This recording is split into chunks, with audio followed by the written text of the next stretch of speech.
Olá, amigos do Centro Espírita Ibirajara, que Jesus mais uma vez ilumine as nossas reflexões nessa nossa busca pelo melhor entendimento da sua mensagem, do seu Evangelho, para que construamos um mundo melhor e possamos igualmente sentir mais paz interior, mais felicidade, estando alinhados com a proposta divina do nosso crescimento espiritual. Nesse momento, somos convidados a refletir um pouquinho sobre o iniciozinho do capítulo 8 do Evangelho segundo o Espiritismo. Esse é um capítulo que vai falar sobre bem-aventurados os que têm o coração puro.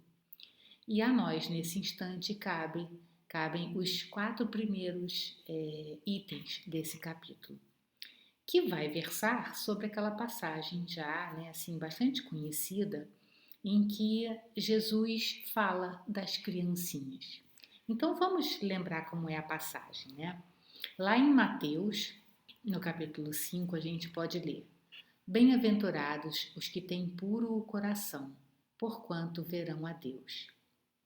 E em Marcos, no capítulo 10, a gente tem aquele episódio em que apresentaram-lhe então algumas crianças, a fim de que ele as tocasse. E como seus discípulos afastassem com palavras ásperas os que lhes apresentavam, Jesus, vendo isso, zangou-se e lhes disse: Deixai que venham a mim as criancinhas, e não as impeçais, porquanto o reino dos céus é para os que se lhes assemelham. Digo-vos em verdade que aquele que não receber o reino de Deus como uma criança, nele não entrará. E depois de as abraçar, abençoou-as, impondo-lhes as mãos. Então, o que a gente percebe nesse momento, né?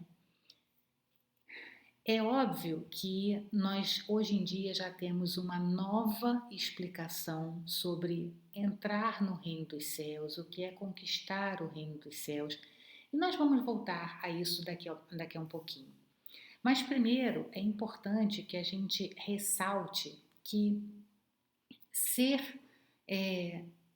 igual a uma criança, na visão espírita, muitas vezes leva o intérprete, digamos assim, afoito a dizer: ué, mas a própria doutrina diz que a criança tem ali um espírito encarnado, a criança é um espírito encarnado que não necessariamente é puro, porque nós sabemos que o espírito vem de uma longa jornada de experiências e muitas vezes ainda tem tanto a crescer, tanto a aprimorar, ainda é possuído por paixões, por sentimentos menos dignos, menos nobres.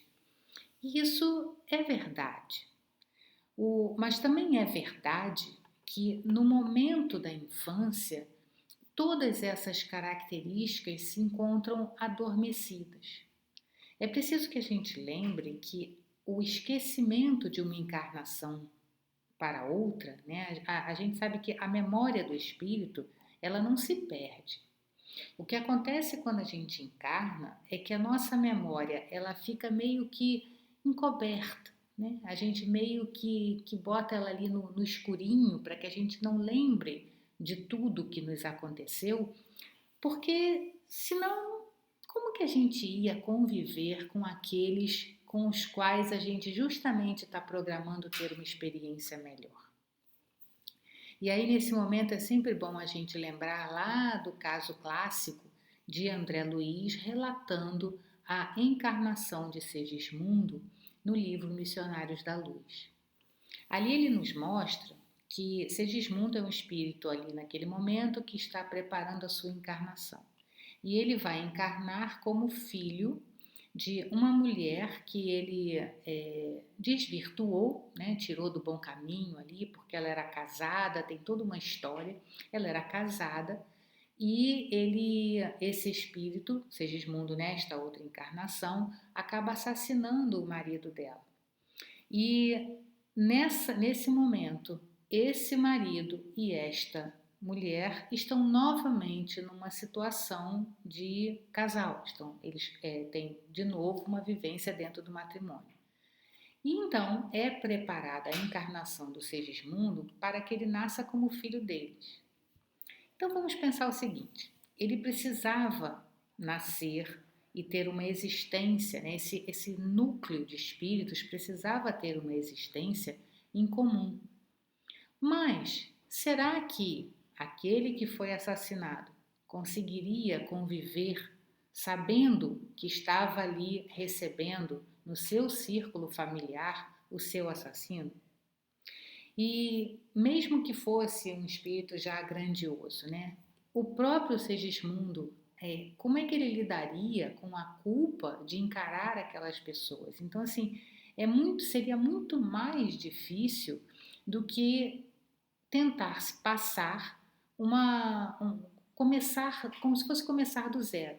É óbvio que não é começar exatamente do zero, porque a gente, como espírito, a gente vai sentir aquelas antipatias e aquelas simpatias naturais, espontâneas.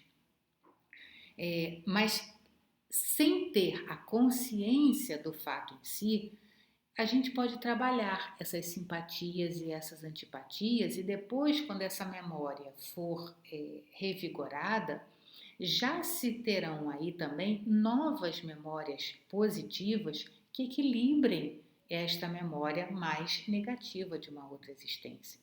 Então, assim, bem rudimentarmente falando, esse é um exemplo clássico do quão positivo é esta lei do esquecimento de uma encarnação para outra.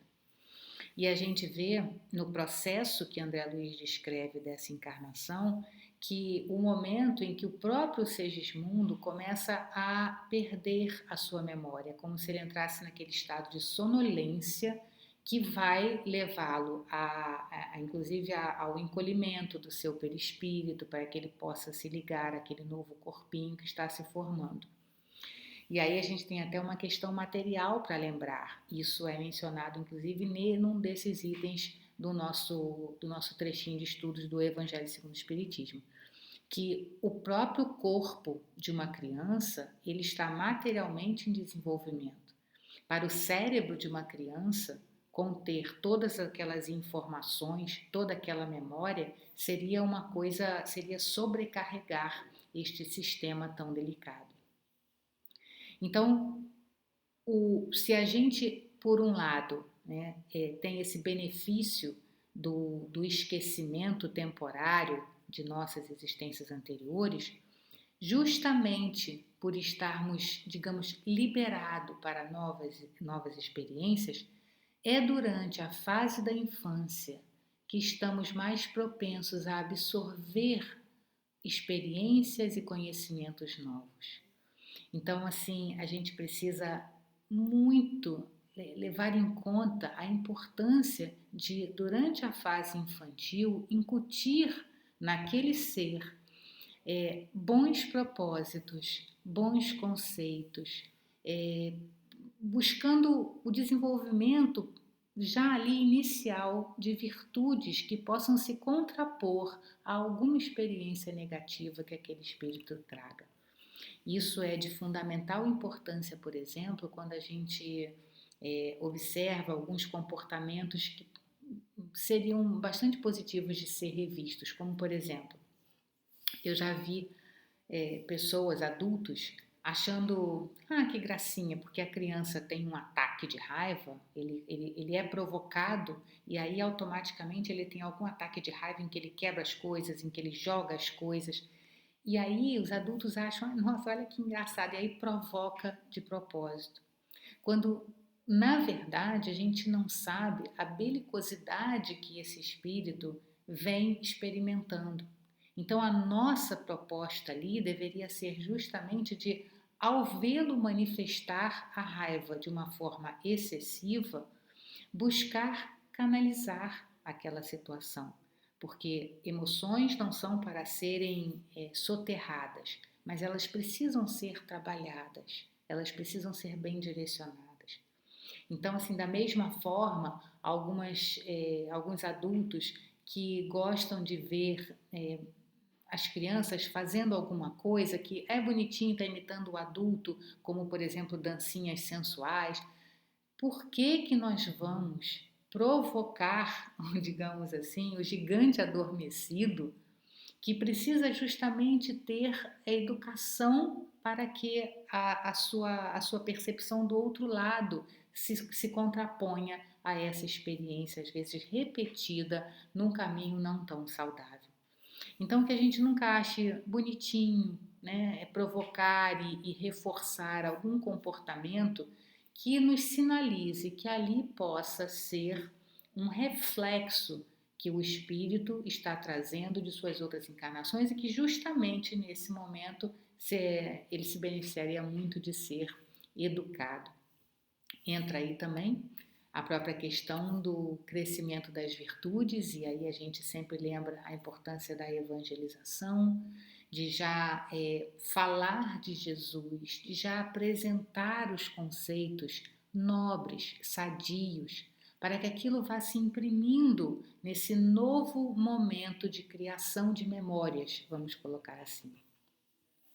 Então, não existe nenhum absurdo em Jesus usar a criança, mesmo que a gente lembre que ali aquela criança não é tão inocente, que o espírito já é vivenciado, porque no momento de criança ele está de fato simples, no sentido de que está com a mente aberta para novas experiências. Mas sabemos também, né, que o principal dessa mensagem aqui diz respeito a esse simbolismo que o mestre queria usar com relação à criança. E aí eu acho que é mais significativo quando ele diz: digo-vos em verdade que aquele que não receber o reino de Deus como uma criança, nele não entrará. Então vamos pensar aqui, né? O que é receber o reino de Deus? O que é entrar no reino de Deus? Nós hoje já temos tranquilo dentro de nós que o reino de Deus não é um local, não é uma situação para a qual iremos porque somos ou não merecedores, vamos ou vamos deixar de ir por sermos ou não sermos merecedores. Não é uma postura, não é um local a ser conquistado depois de algumas encarnações. O reino de Deus é a vivência da paz interior a partir do momento em que estamos alinhados com a proposta da criação.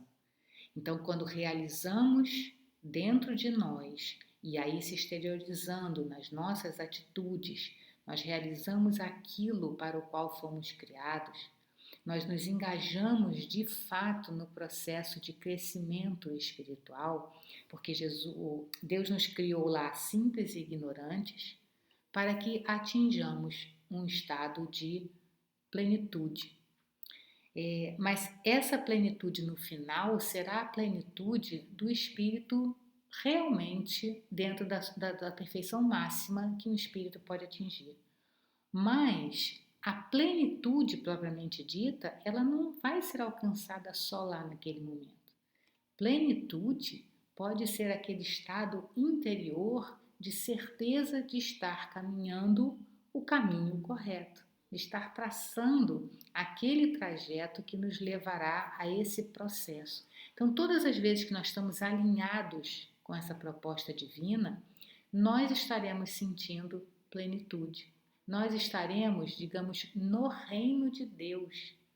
Apesar de podermos estar naquele momento cheios de desafios, cheios de dores ao nosso redor, mas como aquelas dores têm significado para nós, como aquela situação e a nossa filosofia de vida nos traz sentido existencial, nós permanecemos em paz. E isso é estar no reino de Deus. Então, o que o mestre diz aqui é que se eu não entro, né, no reino de Deus, é porque eu ainda não recebi esse reino de Deus como uma criança. O que isso quer dizer? Quer dizer, eu não recebi o reino de Deus no sentido de que eu não abracei essa proposta de estar alinhado com a criação divina como uma criança. Aí vamos pensar, né? Como que uma criança reage diante das situações? Ela é aberta, ela não tem qualquer tipo de preconceito. A criança vai ficando preconceituosa a partir da vivência que ela vai observando e que ela vai tendo ao longo do seu crescimento. Mas, assim, são inúmeras as situações em que a gente já vê que a criança, ela abraça qualquer um, qualquer situação. Né? Então, ela se abre ao novo de uma forma totalmente disposta a abraçar, a aumentar o seu conhecimento. A curiosidade de uma criança por novas informações, por aprender coisas, é fascinante. Se nós estamos nessa proposta do reino de Deus, é preciso que cada vez que a gente se aproxime de alguma oportunidade de crescimento, e veja, aí estão incluídas inclusive as dores. Se todas as vezes que nós nos aproximamos de um desafio, nós nos aproximarmos de coração aberto e sedentos de aumentar essa nossa experiência, nós estaremos agindo como uma criança diante das oportunidades que nos são dadas por Deus para esse crescimento. Então, assim, é muito significativo, né, que Jesus use esse momento. Era um espírito brilhante, né, vamos dizer assim, porque a cada situação ele conseguia deixar ali marcado um ensinamento que seria, inclusive em tempos futuros, aprimorado, que a sua interpretação ia poder, ia se aprimorando mesmo, né? A nossa interpretação daquele aprendizado, ela vai se ampliando na medida em que também se amplia a nossa reflexão, o nosso conhecimento. Então, precisamos agir diante das situações como uma criança. Não naquele sentido, né, do infantil, do não pegar para si as coisas e fazer, do sentar e chorar. Isso é a criança manhosa. Mas a criança, quando ela está satisfeita, quando ela está no seu natural, quando ela não está constrangida, ela tem uma atitude positiva diante. Tanto que às vezes a gente tem até que segurar, né? Porque ela é tão curiosa e ela é tão aberta, ela se joga tanto que ela muitas vezes não percebe nem o perigo e a gente tem que ir lá e contornar. Mas é claro que aqui o que o mestre queria reforçar era essa nossa postura de abertura diante dessas situações. E uma coisa que não podemos deixar de ressaltar é que essa passagem está dentro do bem-aventurados os que têm puro o coração, porquanto verão a Deus. Então, o puro de coração tem muito a ver com essa postura da criança, né? E tem muito a ver com ser simples, ou seja, com não ter aquele coração cheio de orgulho, cheio de sentimentos que me façam sentir mais importante do que o outro. A gente precisa dessa postura de humildade. Essa não aquela humildade de se humilhar, mas a humildade de reconhecer que a gente não sabe nada e que a gente precisa crescer. Mas isso também não é aquela postura de que, tá vendo, eu não posso fazer nada porque eu sou um Zé Ninguém. Ninguém é um Zé Ninguém. Porque se nós fomos criados por Deus, nós somos produtos bons. Já pensaram nisso? Nós temos muito valor porque fomos criados por Deus. Só isso já nos conferiria uma importância real, mas não é a importância de ser melhor do que qualquer um. E aí a gente encontra, né, lá no livro O Amor como Solução, de Joana de Ângeles, existe um capítulo que ela fala de simplicidade e pureza do coração, em que ela diz que dentre as características identificadoras da nobreza do ser humano, destacam-se a simplicidade e a pureza de coração. Então, olha como ela diz que isso são características de realmente da nobreza do ser humano. Então, aquele ser humano que já se alçou à importância real e não aquela importância do mundo. Né? E ela diz: equivale dizer a preservação dos sentimentos de humildade e de respeito ao próximo, mantendo o coração livre das artimanhas que tipificam as paixões inferiores, disfarçadas com o objetivo de ludibriar as pessoas. Então, ou seja, essa postura de sermos simples e puros de coração, essa pureza significa ter o coração sempre disposto a entender o meu papel no mundo e a entender a importância do outro nesse mesmo caldeirão, fazendo com que eu nunca tenha o objetivo de passar a perna em ninguém, de ser melhor que ninguém. E aí, quando a gente está falando isso, não são só das grandes coisas, é nas grandes como nas pequenas. Então, é aquele todo momento, aquele pequeno tratamento que eu dou, o bom dia, o boa tarde, o por favor, o dá licença, independente de quem eu sou, independente de hierarquia, independente até da postura do outro. Porque se eu, por exemplo, né, não vou mais falar, não vou mais dar boa tarde para aquela pessoa, porque toda vez que eu passo, ela tá com aquela empáfia, né? E ela não me responde e tal. Aí mesmo, gente, é que a gente tem que passar e dizer boa tarde, boa tarde.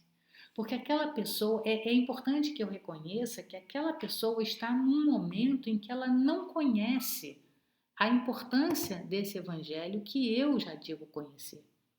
Então, aí que está o ser simples e humilde, é o saber que naquele momento não me cabe decidir que, então eu vou ter uma postura mais superior. O superior, normalmente a postura superior é muitas vezes aquela que o mundo considera inferior. Porque a pessoa, eu não vou ficar me rebaixando, cumprimentando quem não está ligando para mim. O que é rebaixar?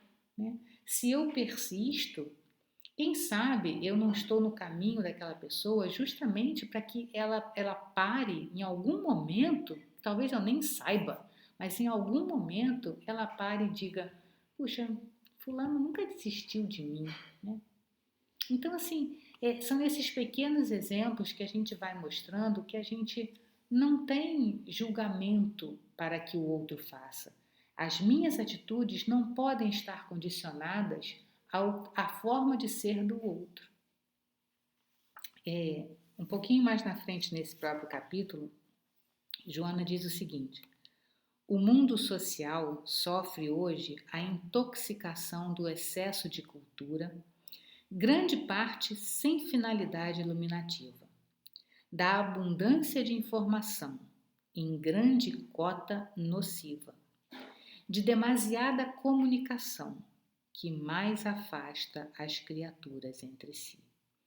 Então, ou seja, o que nós vemos hoje é uma busca por uma complexidade de posições, de informações. A gente quer estar sempre sabendo de tudo, sempre acompanhando tudo.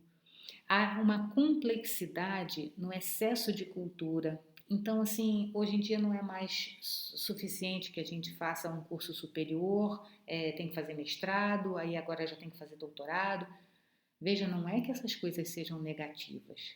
Se existe uma finalidade de crescimento em todas essas etapas, ótimo. Se isso é pelo orgulho do título ou para mostrar ao mundo que nós somos importantes e relevantes, aí a coisa está distorcida. Porque aí é o que ela diz, isso mais afasta as criaturas entre si. E essa intoxicação faz com que a gente viva para o mundo. E quando a gente está vivendo apenas para o mundo, a gente não está cuidando do próprio coração. E é aí que a gente não está sendo, se a gente não está cuidando do coração, o coração está deixando de ficar puro, porque ele não vai sendo estimulado na criação de posturas mais saudáveis, mais criativas, mais de acordo com a criação divina. Então, depois, quem tiver chance, dá uma lidinha lá no Amor como Solução, o capítulo Simplicidade e Pureza do Coração, e nesses nossos itens do Evangelho segundo o Espiritismo, o capítulo 8, os itens 1 a 4. Porque, de fato, tudo que nós queremos é essa entrada no reino dos céus. E entrar no reino dos céus, quer dizer, identificar, como falamos, esse alinhamento da nossa postura com a proposta divina, isso é, na verdade, digamos, ver a Deus. Porque todas as vezes em que eu estou alinhado com o que Ele espera de mim, eu estou ali do ladinho dele. Esse ver não é um ver do ponto de vista físico, né? É o ver no sentido da identificação. E a mensagem do Mestre foi: bem-aventurados os que têm puro o coração, porque verão a Deus. Então, na medida em que nós nos desconectarmos desse mundo exterior, não é viver fora do mundo, mas é dar a ele o valor que ele tem, sem deixar de cultivar os valores que realmente eu vou carregar como espírito por toda a minha existência. Quando eu priorizo esses valores, quando eu identifico o crescimento dessas virtudes dentro de mim mesma, eu estou purificando o meu coração. E aí eu estarei no reino dos céus. No reino dos céus, quem que eu vejo? Deus. Nesse sentido de nos trazer a tranquilidade, a serenidade diante de qualquer situação da vida, porque eu sei que Deus está logo aqui do meu lado. Que Jesus então abençoe os nossos propósitos de sermos melhores.